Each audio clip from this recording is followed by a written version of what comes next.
What happens to victims of the creeper? What is the process? Why does it wrap and rope its victims? What does it take from them, and when does it feed on them? Are you prepared for what you are about to watch?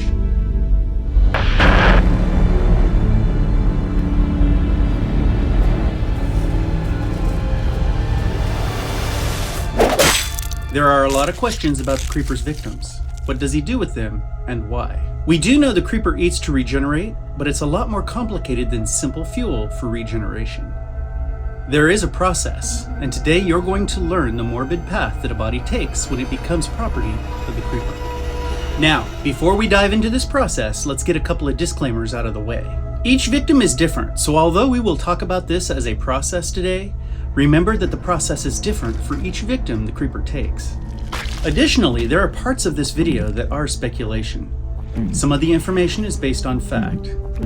Understand, we are creating a picture of how victims are handled by the creeper, but it is a subjective picture created taking some liberties. You just said they shouldn't. I know what I just said. There's something going on out here, and I don't like it. I think if we just stop. Let's choose a fictional character to examine and prepare to delve into their end-of-life story. We have been asked about Billy Taggart quite frequently, so respectfully to his character, we'll examine exactly what happened to little Billy.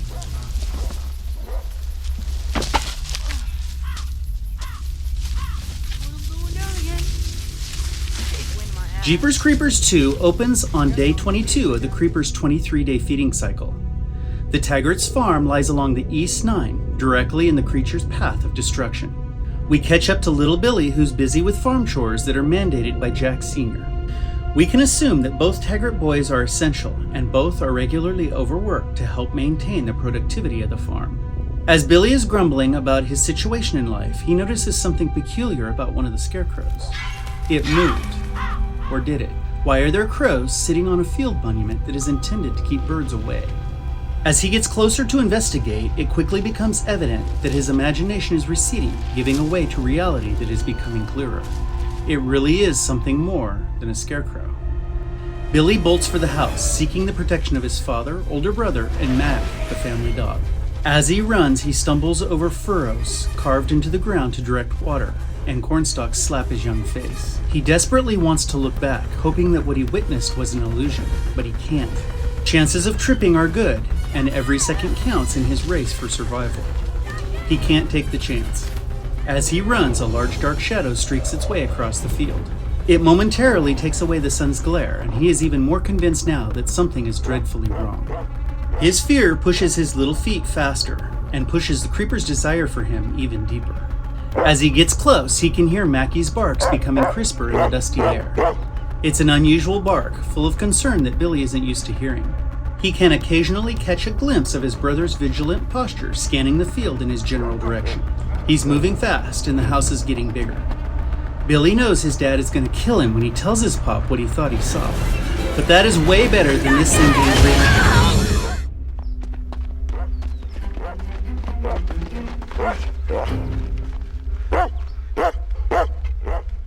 A heavy weight has just fallen from the sky directly on top of young Billy.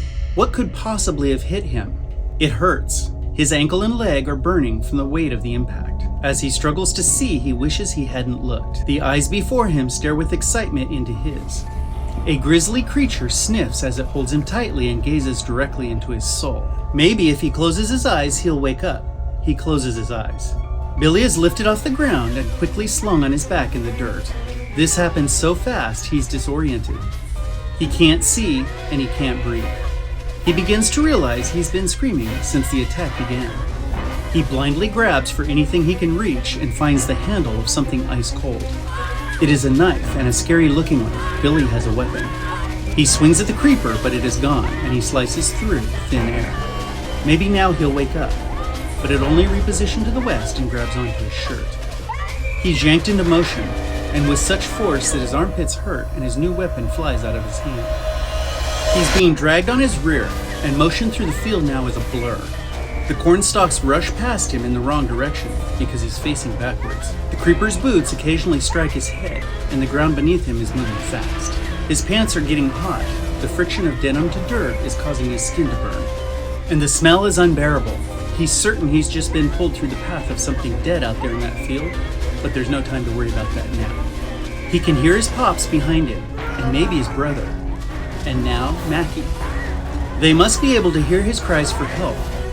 They're going to catch up to them and bring this entire nightmare to an end. And if he knows his pop, he's got his shotgun with him. But before he can fully process this thought, he is yanked upward, fast, into one of the arms of his predator, and then they leave the ground. They're airborne. How is this possible? Little Billy can see the cornstalks quickly growing smaller far below, and he wishes they were still slapping him in the face. He knows his family and Mackie Boy are long gone, far behind as they move across the sky. What is happening to him? The smell of rotting flesh is still prevalent. All he can think is, please wake up, please wake up. It feels like it's only been a few seconds, but they are now falling, and fast. He is too uncomfortable to scream. He can see trees quickly getting larger, and there is an old truck in a field. He remembers they are high above the ground, and he grabs on to anything he can for reassurance. He can feel the material of a monster's clothing as the rusted metal box below becomes larger. The old truck seems to be the destination, and they should reach it in a few seconds. As he prepares for a landing, he is yanked once again. Held by the nap of his shirt, he is yanked out over the gaping space below him. Then the unthinkable happens. They dive at the ground and fast. Is this creature going to hit the ground?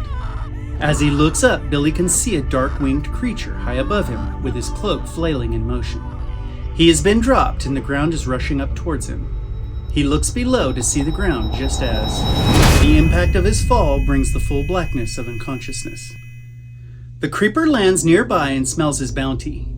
He has become efficient over the years, and the child's body lays very close to the rear doors. He opens one of the rear doors and grabs a soiled canvas sheet and some tattered rope. The creeper wraps and ropes little Billy up and tosses his small cargo on top of other wrapped and roped bodies. If Billy was conscious, he would wonder why the canvas wrap smells of formaldehyde and other strong chemicals. The creeper drives to an unknown location. It isn't the factory that we visited at the end of Jeepers 1. There's an old pipe in the ground, and it distributes bodies into the abyss, one after another. One of the bodies is smaller than the others. We cut to the inside of an underground cavern, a small room in the low light of 24 candles. The bodies are quickly unwrapped. Several are nude and others have clothes. The creeper opens Billy's wrap.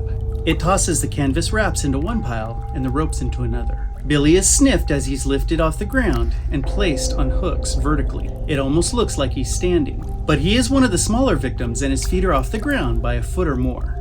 The creeper grabs a knife and plunges it into the left side of Billy's head, hard. He digs out what he needs and gulps it down as we have seen him do before. Billy's heart must have still been beating because blood spills out over his clothing. Now we don't know what the creeper wanted from Billy, but from the evidence presented, it was definitely something from his head. The creeper digs into a box on the table and produces a long needle and some heavy-looking string. Both are antique and far too large to be used on flesh.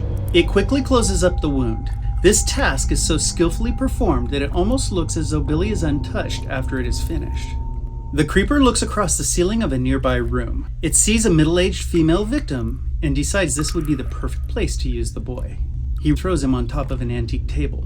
This table has a scene carved into it depicting the creeper in full attire, with souls extending outward from it like the rays of a sun. The creeper works quickly, draining Billy of his life material, filling him with a proven recipe of chemicals and preservatives, preparing to add him to the tapestry of body art that covers the rocky ceiling. The creeper positions Billy's arms and legs like a child playing with a doll. This is the position that little Billy will be in for the rest of time, once the chemicals have had a chance to take effect and his body hardens.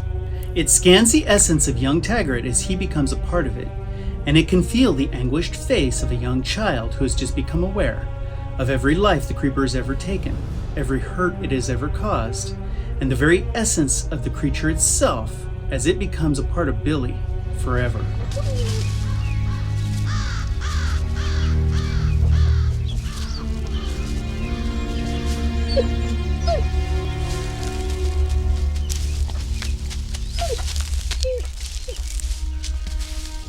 Well, we hope that you enjoyed today's content. Sub up, join this delicious family of Jeepers Creepers fans, and until next time, we'll see you.